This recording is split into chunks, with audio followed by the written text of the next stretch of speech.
Kenapa kita makan? Untuk mengawali belajar hari ini, jawab dulu, kenapa ya kita makan? Karena butuh energi, Bu. Betul sekali ya. Kita makan karena butuh energi. Nah, untuk membentuk energi dalam tubuh, ada dua hal yang perlu dipenuhi. Pertama adalah sari makanan. Nah, karena kita butuh sari makanan, jelas kita butuh makan. Kemudian kita juga butuh oksigen untuk membentuk energi. Nah, hari ini kita akan bahas bagaimana makanan yang kita makan ini bisa menjadi sari makanan. Kita akan bahas di sistem pencernaan. Ya, di sistem pencernaan ini kita akan mengenal istilah organ pencernaan dan kelenjar pencernaan. Perhatikan dulu di gambar. Di sini ada mulut, kerongkongan, ya. Kemudian juga ada lambung, usus halus, kemudian ada usus besar, rektum, dan anus. Ini merupakan organ-organ pencernaan. Nah, kemudian apa itu kelenjar pencernaan? Kelenjar pencernaan ini merupakan satu bagian ya di dalam sistem pencernaan yang berfungsi untuk menghasilkan enzim ataupun bagian lainnya yang akan membantu memudahkan organ mencerna. Siapa? Yaitu hati, empedu, dan pankreas. Kita lihat dulu di organ pencernaan. Organ pencernaan yang pertama adalah mulut. Ya, di mulut ini terjadi proses mekanik dan kimiawi. Apa itu mekanik? Mekanik ini merupakan satu proses gerakan ya. Kenapa disebut mekanik? Karena ini ada gerakan-gerakan, kita ada mulut, di mulut itu ada gigi, ada lidah ya, gigi yang berfungsi untuk memotong, mengunyah, kemudian lidah yang membolak-balikan makanan.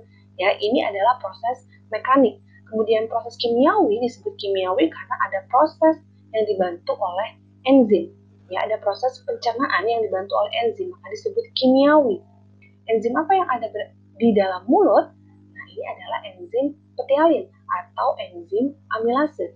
Fungsinya yaitu untuk mengubah karbohidrat atau polisakarida menjadi maltosa atau disakarida. Misalkan nih, kamu makan roti nih pagi ini, ya, makan nasi. Nah, nasi, roti ini dalam bentuk karbohidrat atau polisakarida, yaitu gula yang secara struktur itu sangat kompleks, ya, sangat kompleks, sangat rumit.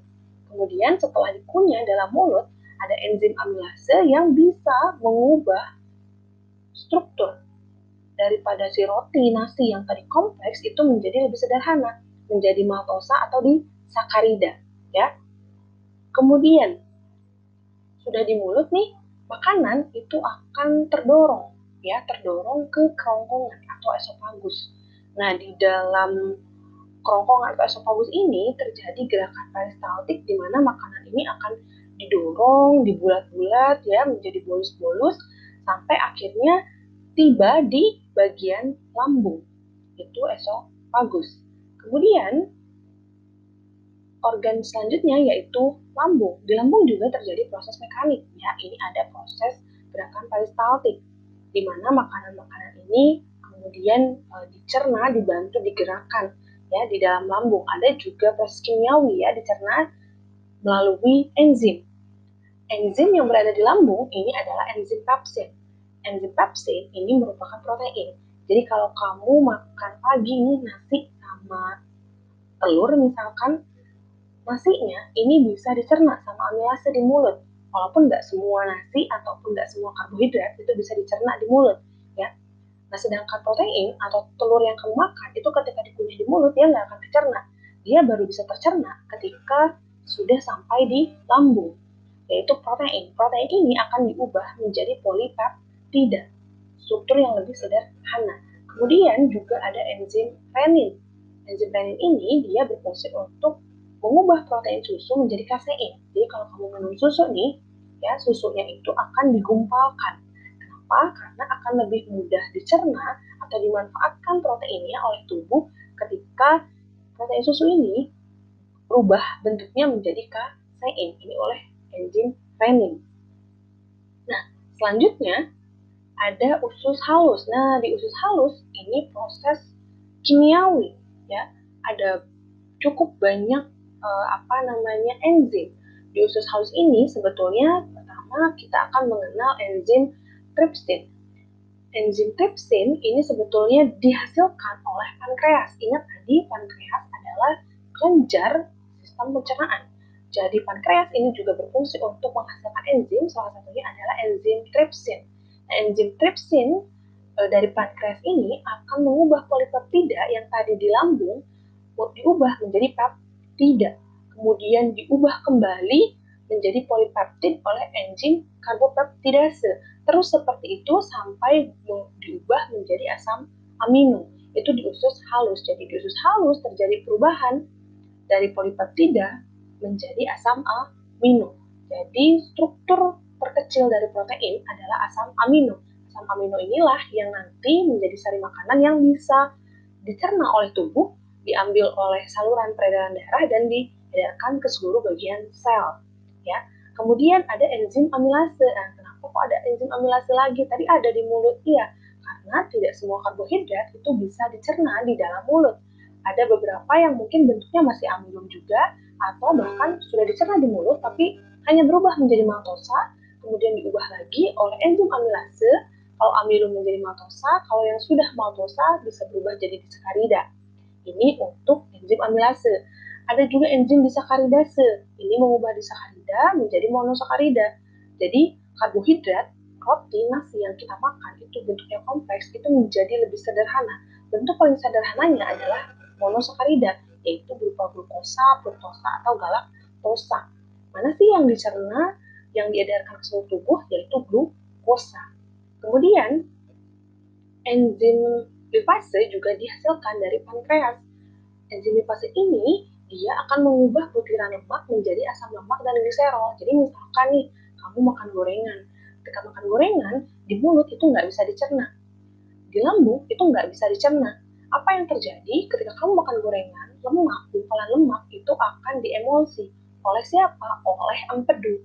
Ya, jadi tadi di kelenjar ada empedu. Empedu ini berfungsi untuk mengubah gumpalan lemak menjadi butiran lemak. Butiran lemak inilah yang akan masuk ke usus halus, kemudian oleh enzim lipase diubah menjadi asam lemak dan gliserol. Nah, asam lemak dan gliserol inilah yang nanti bisa diedarkan ke seluruh sel, ya. Oleh siapa kalau asam lemak dan gliserol? Oleh limfe, ya. Jadi pembuluh darahnya beda. Ini pembuluh darah limpa atau limfe, ya. Ini untuk usus halus. Kemudian habis dari usus halus kemana? Selesai proses pencernaan. Yang tersisa adalah penyerapan air dan elektrolit di usus besar atau kolon.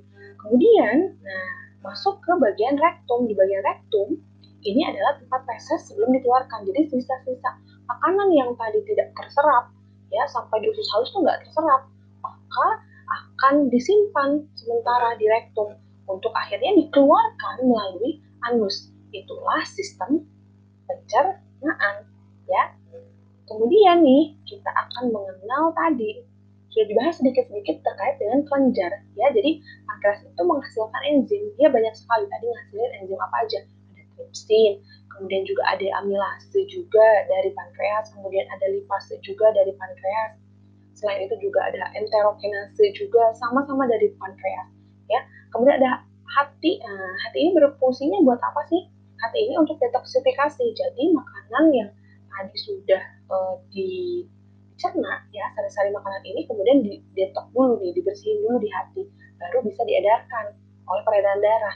Selain itu, hati juga menghasilkan cairan empedu. Cairan empedu ini yang akan dibuat atau digunakan oleh empedu untuk mengemulsi lemak. Nah, mengemulsi lemak apa nih? Ya, tadi kamu makan gorengan, nah, gumpalan lemaknya akan diubah jadi butiran lemak. Butiran lemak ini yang nanti akan diubah tadi di usus halus menjadi asam lemak dan gliserol. Itu untuk sistem pencernaan, ya. Jadi kalau kita runut, ini di sistem pencernaan, ini dimulai makanan masuk dari mulut, kemudian masuk ke kerongkongan. Kerongkongan ini juga disebut esofagus, ya. Kemudian sudah dari kerongkongan masuk ke mana? Ke lambung, dari lambung ke usus halus, dari usus halus ke usus besar, dari usus besar ke rektum, sampai akhirnya ke anus. Itulah sistem pencernaan.